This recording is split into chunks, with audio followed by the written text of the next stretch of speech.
Good evening everyone. This is Aruna. ఈరోజు నేను పిల్ అంటే ఏమిటి, పిల్ ఎక్కడ ఆవిర్భవించింది, దీనిని భారతదేశంలో మొదటిసారిగా ఎక్కడ ఫైల్ చేశారు, పిల్ పితామహుడు ఎవరు, పిల్ని ఎవరు ఎప్పుడు ఎలాగ ఏ సందర్భంలో వేయచ్చు, పిటిషన్ వేయచ్చు అనేసి నేను క్లుప్తంగా చెప్తాను. ఇది కూడా చాలా ఇంపార్టెంట్ క్వశ్చన్, 5 మార్క్స్కి ఇస్తాడు. ఇది కూడా కష్టంగా ఉందని చెప్పేసి చాలామంది పిల్లలు వదిలేసి వచ్చేస్తున్నారు. అందుకనే నేను వాళ్ళకి సవివరంగా అర్థమయ్యేటట్లు కొన్ని ఎగ్జాంపుల్స్ని యాడ్ చేసి నేను వాళ్ళకి చెప్పడానికి వీడియో చేస్తున్నాను. పిల్ అంటే పబ్లిక్ ఇంట్రెస్ట్ లిటిగేషన్, తెలుగులో ప్రజా ప్రయోజన వ్యాజ్యం. పేరులోనే ఉంది, ప్రజల కోసం ఉద్భవించిందే, ప్రజల ప్రయోజనాల కోసమే ఇది ఉద్భవించిన ఒక వ్యవస్థ అని పేరులోనే మనకి తెలుస్తుంది. కాబట్టి ఈ పిల్లు అనేది ఎవరు వేసుకోవచ్చు అంటే ఒక సామాన్య మానవుడి దగ్గర నుంచి, అంటే ఒక క్రింది స్థాయి నుంచి పై స్థాయి వరకు ఎవరైనా కానీ వేసుకునే రైట్ అనేది ఉంది. కానీ ఏ సందర్భంలో వేసుకోవాలి అంటే మనకి ఏదో మన సొంత లాభానికి కాకుండా, అంటే నా ఒక్క లబ్ధి కోసం కాకుండా కొంతమంది సొసైటీలో కొంతమందికి ఏవైనా గవర్నమెంట్ అధికారులతో, ప్రభుత్వ అధికారులతో ఏమన్నా వాళ్ళకి ఇబ్బంది కలిగినట్లయితే, నష్టం వాటిల్లినట్లయితే అప్పుడు వాళ్ళు వేసుకునే అధికారం అనేది ఉంది. అయితే ఫస్ట్ పిల్ అంటే ఏమిటి? పిల్ అంటే ప్రజల ప్రయోజనాలకు సంబంధించి లేదా పౌరుల పరిరక్షణకు సంబంధించి వాళ్ళకి ఏమన్నా నష్టం వాటిల్లితే దాఖలు చేసే దరఖాస్తునే పిల్ అంటారు. ఇంకొక రకంగా ఏంటంటే న్యాయ వ్యవస్థ యొక్క గుర్తించబడిన లోక స్టాండింగ్కి సంబంధించిన సరళీకృత నియమాల నుంచి పుట్టుకొచ్చింది వ్యవస్థ అని చెప్తారు. న్యాయ వ్యవస్థకు సంబంధించి, అంటే న్యాయ వ్యవస్థ గుర్తించబడిన ఒక సరళీకృత నియమాల నుండి ఉద్భవించిందే ఇది, ఈ పిల్లని కూడా చెప్పడం జరుగుతుంది. ఎందుకంటే ఇది ఏ ఆర్టికల్లోని కూడా రాయబడలేదు, కాన్స్టిట్యూషన్లో ఏ ఆర్టికల్ కింద కూడా దీన్ని పొందుపరచలేదు, రాయబడలేదు. బట్ ఏంటంటే ఇది ఒక న్యాయ వ్యవస్థ యొక్క ఒక పార్ట్గా, అంటే న్యాయ వ్యవస్థలో ఒక చిన్న భాగంగా ఇది చేరుకుని ఒక డిక్షనరీలో కూర్చుంది. ఎందుకంటే దీనివల్ల సామాన్య మానవుడు కూడా అక్కడ లబ్ధి పొందుతున్నాడు, చాలా ఉపయోగకరంగా లబ్ధి పొందుతున్నాడు. కాబట్టి ప్రతి ఒక్కరు కూడా ఉపయోగకరంగా ఉంటుంది కాబట్టి దీన్ని యాక్సెప్ట్ చేయడం జరిగింది. అంతే తప్ప దీన్ని కాన్స్టిట్యూషన్లో కూడా ఎక్కడ ఏమీ రాయబడలేదు. అయితే ఇది మనకి ఎక్కడ ఉద్భవించింది అంటే 1960లో యుఎస్ఏలో ఉద్భవించింది. దీనిని మొదటిసారిగా 1978 అండ్ 79 మధ్యలో బీహార్లో దీన్ని ఫైల్ చేయడం జరిగింది మన భారతదేశంలో. ఎందుకంటే అక్కడ అమాయక ప్రజలు ఎన్నాళ్ళ నుంచో, ఎన్నో సంవత్సరాల నుంచి అనాదిగా అక్కడ బీహార్ జైలులో మగ్గిపోతున్నారు. ఒక కేసు నిమిత్తం వాళ్ళు ఆ జైల్లో మగ్గిపోతుంటే వాళ్ళని రిలీజ్ చేయడానికి అక్కడ కేసు అనేది, ఈ పిల్ అనేది, పిటిషన్ అనేది పెట్టడం జరిగింది, ఫైల్ చేయడం జరిగింది. అంతలో 1985 జూలై 12న జస్టిస్ భగవతి గారు అక్కడికి సుప్రీంకోర్టు ప్రధాన న్యాయమూర్తిగా రావడం జరిగింది. 1985 జూలై 12 నుండి 1986 డిసెంబర్ 20 వరకు కూడా ఆయన అక్కడ విశేష న్యాయానికి సంబంధించిన ఎన్నో సేవలు చేసి అందరి నోటి వెంట కూడా శభాష్ అనిపించుకునేలాగా చాలా న్యాయమైన తీర్పులు చెప్పడమే కాకుండా ఆ ప్రజల వాళ్ళ దోషులు నిర్దోషుల్ని వాళ్ళని గుర్తించి వాళ్ళకి న్యాయం అందరికీ కూడా చేకూర్చారనడంలో అతిశయోక్తి లేదు. అదేవిధంగా ఈ కోర్టులో అనాదిగా మగ్గిపోతున్న ఈ ప్రజల జీవన విధానాన్ని కూడా చూసి ఆయన స్పందించి వాళ్ళని కూడా విచారణ చేసి, ఇన్నాళ్ళ నుంచి జైల్లో ఉండిపోయారు వీళ్ళు, ఎందుకు విచారణ చేసి ఈ కేసును ఎందుకు ఇది ఇలా వదిలేశారని చెప్పేసి అందరి మీద కూడా ఆగ్రహం వ్యక్తం చేసి వాళ్ళని వెంటనే రిలీజ్ చేయాలి, వాళ్ళని ఆ బందీ నుంచి బయట పడేయాలని చెప్పేసి కేసు వెంటనే విచారణ చేసి వాళ్ళందరి కళ్ళల్లోంచి కన్నీళ్లు తుడిచి న్యాయబద్ధంగా విచారణ చేపట్టి వాళ్ళు రిలీజ్ చేయడం జరిగింది. అందరి నోటి వెంట ప్రతి వాళ్ళు కూడా అందరు శబాష్ శబాష్ అనిపించుకునేలాగా ఆ న్యాయ నిర్ణేతగా ఆయన తీర్పు చెప్పడం జరిగింది. అప్పుడే ఆ జస్టిస్ భగవతి గారిని పితామహుడు అని చెప్పి అభివర్ణించడం జరిగింది.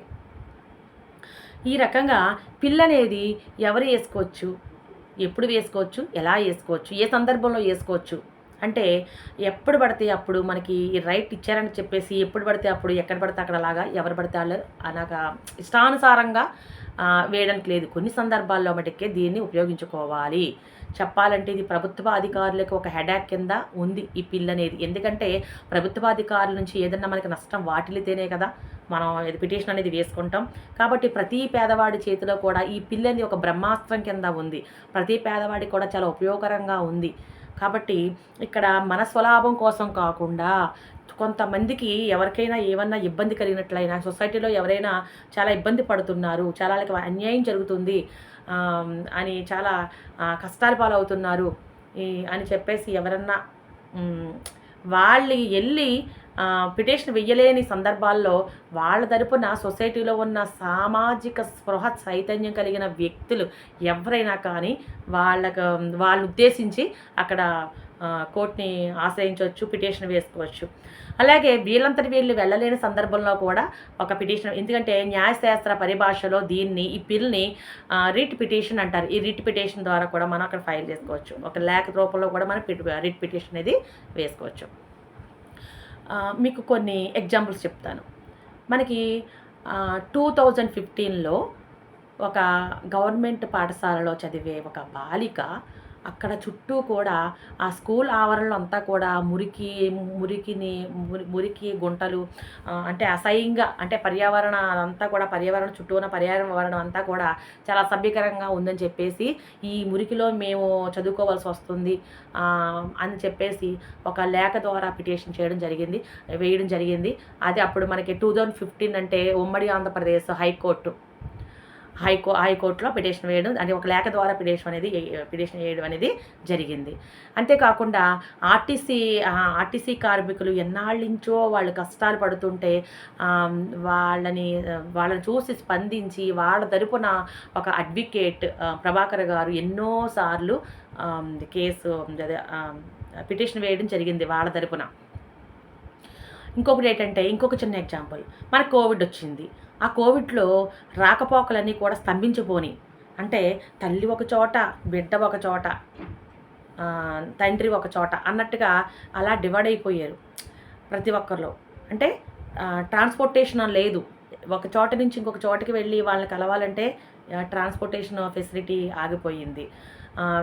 వెళ్ళే దారులు లేవు. చాలామందికి రక్త సంబంధికులు కూడా అలా చెల్లాచెదురైపోయారు. కుటుంబాలన్నీ కూడా చెల్లాచెదురైపోయారు. అంటే ఒక గ్రామం నుంచి ఇంకో గ్రామానికి వెళ్ళాలన్నా కూడా ఎక్కడా కూడా వెళ్ళడానికి దారులు లేవు. వాళ్ళకి మారుమూలన ప్రాంతాల వారికి తిండి ఉండేది కాదు, వాటర్ ఉండేది కాదు. ప్రభుత్వం వారు ఎంత చేసినప్పటికి కూడా ఏదో మూల కొంచెం వాళ్ళకి మైనసే కనిపించేది. అలాంటప్పుడు వీళ్ళు ఒక గ్రామం నుండి ఒక గ్రామంలోకి వెళ్ళాలి, వాళ్ళకి ఏదైనా కానీ వెహికల్ కల్పించాలి, వాళ్ళ పిల్లల్ని దగ్గరికి తెచ్చుకోవాలి అని చెప్పేసి ఇక్కడ ఒక చైతన్యం కలిగిన వ్యక్తులు స్పందించి వాళ్ళ తరపున పిటిషన్ వేయడం జరిగింది. ఆ రకంగానే సుప్రీంకోర్టు జడ్జెస్ వెంటనే వాళ్ళకి అన్ని ఫెసిలిటీస్ కూడా కల్పించాలి, వాళ్ళకి ట్రాన్స్పోర్టేషన్ కల్పించాలి, వాళ్ళకి బేసిక్ నీడ్స్ ఏమైతే కావాలో అవన్నీ కూడా వాళ్ళకి అన్నీ కూడా కల్పించాలని చెప్పేసి ప్రతి వారికి కూడా ప్రభుత్వ అధికారులకు అందరికీ కూడా ఆదేశాలు జారీ చేయడం జరిగింది. ఇంకొక ఎగ్జాంపుల్ చెప్తున్నాను చూడండి.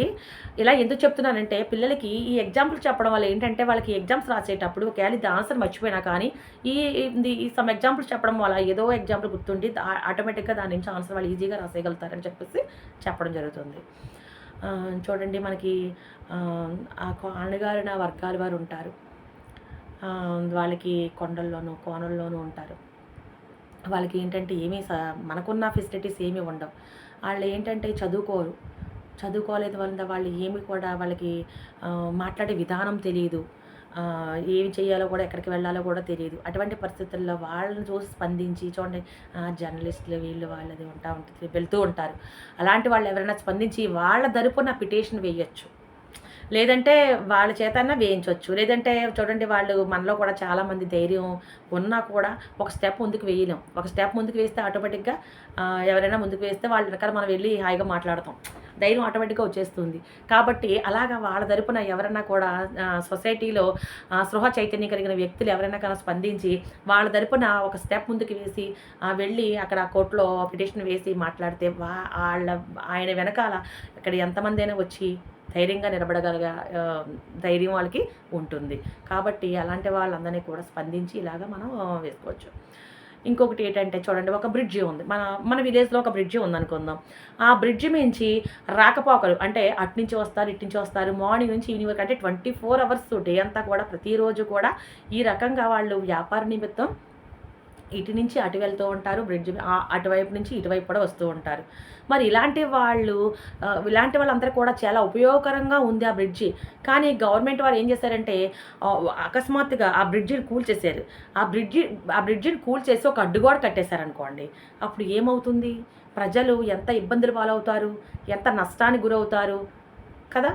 కాబట్టి అలాంటప్పుడు ఎవరైనా కానీ స్పందించి వెంటనే పిటిషన్ వేసుకోవచ్చు. అంటే వాళ్ళు వెళ్ళపోయినా కానీ అలాంటి వాళ్ళ గురించి స్పందించి ఎవరైనా వేసుకోవచ్చు. లేదంటే వాళ్ళు వెళ్ళలేని పరిస్థితిలో ఉన్నా కానీ ఒక రిట్ పిటిషన్ ద్వారా ఒక లేఖ అనేది కూడా అక్కడ దాఖలు చేసుకోవచ్చు. ఈ రకంగా ప్రతి ఒక్కరు కూడా చూడండి మనకి కాన్స్టిట్యూషన్ మనకి ఫండమెంటల్ రైట్స్ అనేది ప్రతి ఒక్కరికి ఇచ్చింది. ఆ రైట్స్కి ఏమన్నా కూడా మనకి భంగం కలిగినట్లయితే నేరుగా సుప్రీంకోర్టును ఆశ్రయించవచ్చు అని చెప్పింది. అలాగే కొన్ని రిట్స్ని కూడా జారీ చేస్తుంది. మనం రిట్స్ గురించి కూడా చెప్పుకున్నాం. Habeas corpus, mandamus, prohibition, certiorari, quo warranto writs గురించి కూడా ఎక్స్ప్లెయిన్ చేసుకున్నాము. ఆర్టికల్ 32 క్రింద మన సుప్రీంకోర్టుని ఆశ్రయించవచ్చు అని చెప్తుంది. అలాగే 226 క్రింద హైకోర్టును కూడా ఆశ్రయించవచ్చు అని చెప్తుంది. అలాగే మనం ఈ పిటిషన్స్ కూడా మనం ఈ హైకోర్టులో సుప్రీంకోర్టులో కూడా వేసుకోవచ్చు అని చెప్తుంది. కాబట్టి ఇక్కడ మనకి రైట్స్ అన్నింటిలోనూ కూడా కాన్స్టిట్యూషనల్ రెమెడీస్ అనేది చాలా ఇంపార్టెంట్ రైట్, రాజ్యాంగ పరిహారపు హక్కు. అందుకనే దీన్ని రాజ్యాంగానికి హృదయం లాంటిదని చెప్పేసి డాక్టర్ బిఆర్ అంబేద్కర్ గారు అభివర్ణించారని కూడా మనం చెప్పుకున్నాం. కాబట్టి ఇది ఎప్పుడు పడితే అప్పుడు ఎలా పడక అలా కాకుండా అంటే మన ఒక్కరికి సొంత లాభానికి అలాగ మనం ఏదన్నా కూడా అన్నెసరీ కేసెస్గా ఏమన్నా మనం వాటి మీద కేసు ఫైల్ చేసామంటే కనుక అక్కడ జడ్జెస్ ఏం చేస్తారంటే మనకి ఫైన్ వేస్తారు. అదేదో 100ల మీద కాదు, 1000 మీద ఉంటుంది, కొన్నిసార్లు లక్షల మీద కూడా ఉంటుంది. ఎందుకంటే మనకి దేశంలో అత్యున్నతమైన స్థానం మనకి ఏం చెప్పుకున్నాం, ఈ సుప్రీంకోర్టు అని చెప్పుకున్నాం. మరి ఈ సుప్రీంకోర్టు ఉన్నప్పుడు మరి అక్కడ ప్రతి సెకండ్ కూడా చాలా వాల్యుబుల్, అది మనం గుర్తుంచుకోవాలి. మరి అలాంటప్పుడు అన్నెసరీ కేసెస్ పెట్టి ఆ వాల్యుబుల్ టైం మనం లాస్ చేసినందుకు వాళ్ళు తప్పనిసరిగా మనకి ఫైన్ వేస్తారు. కాబట్టి ఇది ఎంతైనా కూడా ప్రతి ఒక్కరు కూడా కోర్టు వారిని అనుసరించి ఇది మనం ఎప్పుడు వేయాలి, ఎలా వేయాలి అంటే ఒక కొంతమందికి ఏదైనా నష్టం వాటిల్లినప్పుడు మాత్రమే మనం దీని జోలికి వెళ్ళాలి. లేదంటే కనుక మనం మన సొంత లాభానికి మనకి ఏమైనా మనకి న్యాయం జరుగుతుంది మన ఒక్కరికి అన్నప్పుడు మటుకి మన ఒక్కరికి లబ్ధి పొందుతున్నాము అనుకున్నప్పుడు బట్టి మనం దాని జోలికి వెళ్ళకూడదు. ఈ రకంగా ప్రతి ఒక్కరు కూడా దీని కోర్టు వారిని అనుసరించి ఈ రకంగా మీరు కేసు అనేది ఫైల్ చేసుకొని మీరు న్యాయాన్ని పొందవచ్చు. ఇప్పుడు అర్థమైంది అనుకుంటున్నాను స్టూడెంట్స్ అందరికీ కూడా పిల్ అంటే ఏంటో. రేపటి నుంచి మీకు సమ్మర్ హాలిడేస్ వస్తాయి. ఎవరైతే నెక్స్ట్ ఇయర్ ఇంటర్మీడియట్కి వస్తారో ఈ గ్రూప్ ఎవరైతే తీసుకుంటారో దీనికి సంబంధించిన గ్రూప్ ఎవరైతే తీసుకుంటారో లేదంటే కాంపిటేటివ్ ఎగ్జామ్స్లో కూడా మనకి ఇవన్నీ చాలా ఇంపార్టెంట్. అలాంటి వాళ్ళందరూ కూడా ప్రతిదీ కూడా నేను ఏవైతే ఇంపార్టెంట్ ఉన్నాయో అవి వీడియో చేస్తూ ఉంటాను. వాళ్ళందరూ చూస్తే నెక్స్ట్ అకాడమిక్కి స్టార్ట్ అవ్వగానే ఇవన్నీ కూడా మీకు చాలా ఈజీగా వచ్చేస్తాయి. చదువుకుంటూ ఉండండి, ఎండల్లో తిరగకుండా. ఓకే.